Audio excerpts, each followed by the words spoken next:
everyone, this is our first section about circles that we're going to cover while distance learning.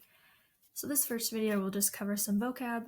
Some of it I know you know, and some of it might be new for you. So let's get started. So a circle is the set of all points in a plane that are equidistant from a given point, the center of the circle. So that just means you have a center of a circle. Okay, right there. A circle is a set of all points that are the same distance away from that center point, creating a circle. Usually the center point is labeled center O or center C. For some reason, mathematicians decided that those are the letters to use. Your textbook uses this notation right here. They'll say circle is this little circle here, like circle O. Oh, that's confusing. Maybe that's why they use the letter C a lot. So circle C. If this were the letter C instead of the letter O. You call the circle whatever the center is labeled as. The radius is just a segment whose endpoints are the center at any point on the circle. So from the center to anywhere else. That's your radius. We call the radius R. Okay, a chord is just any segment that's endpoints are on the circle. So for example, this is a chord from here to here. You call the chord whatever these points are called, so just like a regular line segment. So this would be chord AB. And that line above them just means a line segment. So line segment AB, chord AB. Diameter is twice the radius, goes from end to end, and goes through the center. So the diameter is called a D, and the diameter is 2 times the radius. Okay, a secant is like a chord, but it's not a segment, it's a line. And a line, goes on forever and ever in each direction. So secant will just, it doesn't have to go through the center. Intersects the circle at 2 points here and here. And it can go through the center, but it doesn't have to. It's a line, not a line segment. That's the difference between a secant and a chord. So this would be line. Could put those arrows on it. If this were A, point B, this would be line AB. A tangent line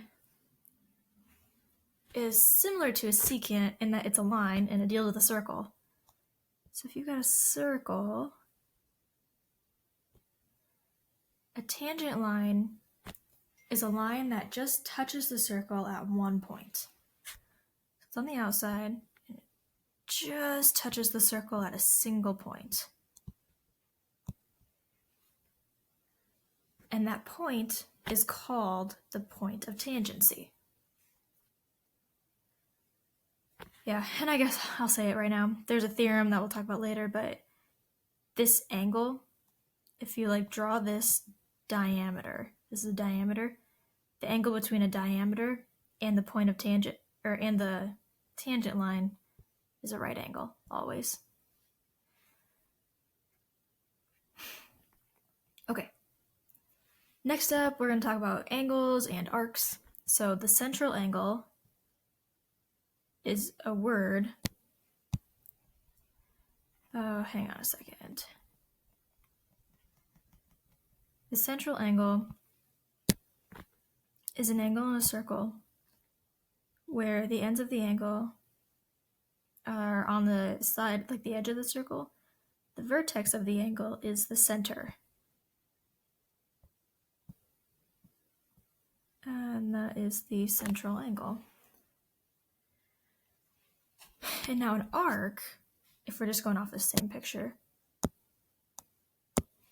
this arc is whatever section of the circle that angle cuts off. So for example, this arc right here corresponds to that central angle. But I'll draw a picture of it down in the box below because that's what we're talking about. So a minor arc there's a minor arc and a major arc. Here, I'll actually just clear this so I can scroll down.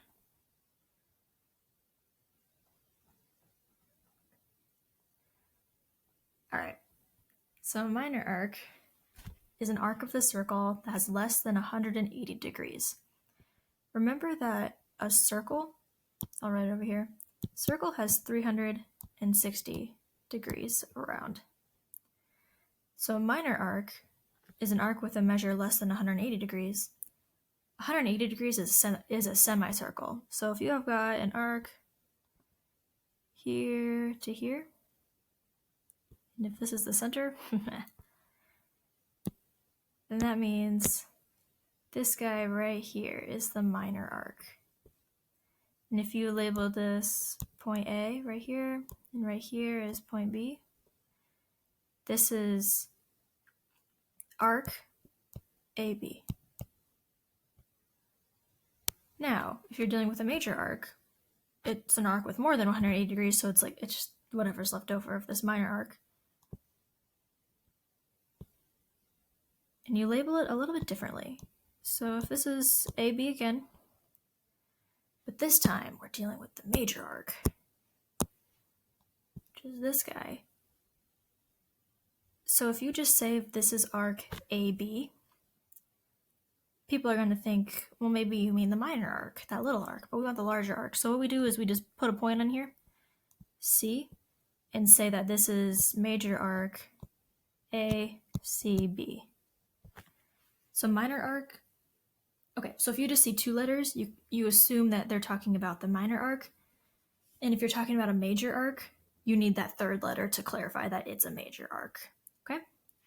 And then a semicircle is half of a circle, 180 degrees. An arc with a measure exactly 180 degrees. And that is a lot of the circle vocabulary that we need to know to be able to start our unit with circles.